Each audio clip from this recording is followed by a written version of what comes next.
Ang pagtatanggi kay Jesus sa bayan ng Nazareth.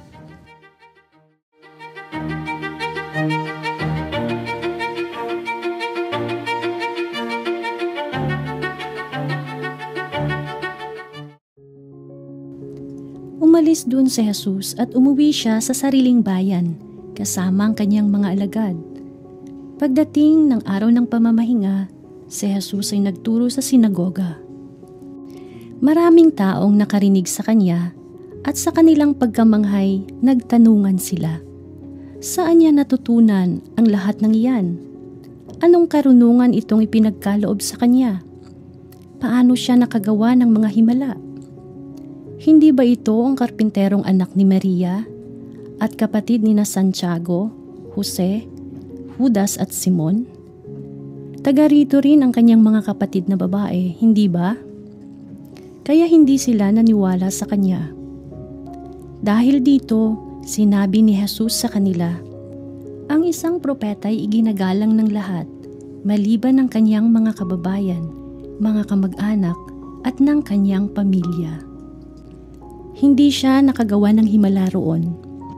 Maliban sa ilang may sakit na pinatungan niya ng kanyang kamay at pinagaling, namangha siya dahil ayaw nilang maniwala sa kanya. Sa Ebanghelyo ngayon, nakikita lamang si Jesus ng kanyang mga kababayan bilang isang karaniwang manggagawa o karpentero at wala ng iba pa. Labis nilang ipinagtataka ang pinagmula ng kanyang karunungan at ang kanyang kamangha-manghang mga gawa.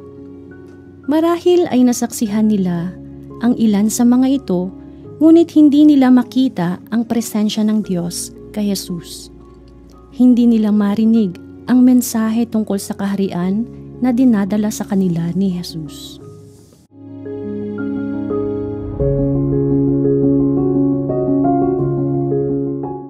Ayon sa Katesismo ng Iglesia Katolika, subalit sa iba't ibang pangyayari ng kasaysayan, nadadama ng tao ang maraming balakid upang makilala ang Diyos, kung aasa lamang sa kanilang pag-iisip. Kahit na makilala ng isip ng tao sa kanyang lakas at karunungan, ang isang Diyos na personal na nag-aalaga at namumuno sa sanlibutan, dahil sa kanyang pamamahala at sa batas sa kanyang budhi, gayunman maraming balakid na humahad lang sa kanyang likas na kakayahan natural. Sapagat ang katotohanan tungkol sa Diyos at sa tao ay higit na dihamak sa mga bagay na nakikita. Ang espiritu ng tao upang makilala ang gayong mga katotohanan ay nahihirapan dahil sa kakapusan ng kanilang mga pandamdam at bunga ng kasalanang orihinal, umana. Dahil dyan, ang isip ng tao ay madaling malinlang sa mga bagay na inaakalang tunay. Sa makabagong panahon, sadyang napakaraming hadlang upang lubos nating makita ang pagkilos ng Diyos sa ating buhay at sa buhay ng iba. Sa modernong panahon, nilulunod tayo ng mga paniniwalang umasa sa sariling kakayahan at hindi magtiwala sa iba. Inaalisan natin ng puwang ang Diyos sa mundo, pati na rin sa ating mga puso at buhay, nang hindi natin namamalayan. Kadalasan, ang mabuti at makatarungang tao ay pinagdududahan at sinasalungat, o di kaya'y pinag-uusig at itinatakwil. Siya ay madalas na nakikita hindi bilang isang tulong, kundi bilang isang hadlang, isang iskandalo, isang balakid sa pananampalataya. Kaya maaaring mangyari sa ngayon na ang mga bagong propeta ay tinatanggihan natin dahil sa kanilang pagiging pamilyar.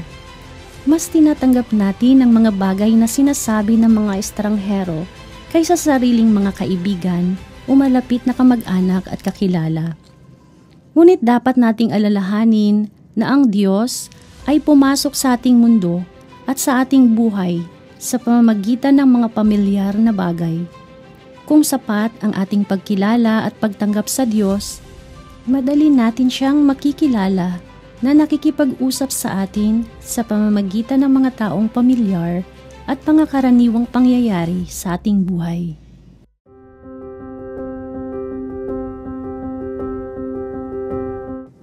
Paano nga ba natin makikilala ang Diyos na palagi ang ipinahahayag ang kanyang sarili sa bawat araw ng ating buhay?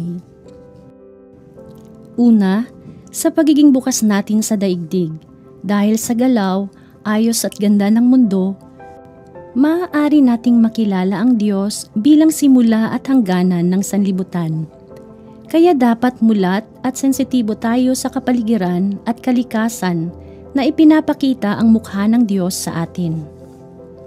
Ikalawa, sa tao.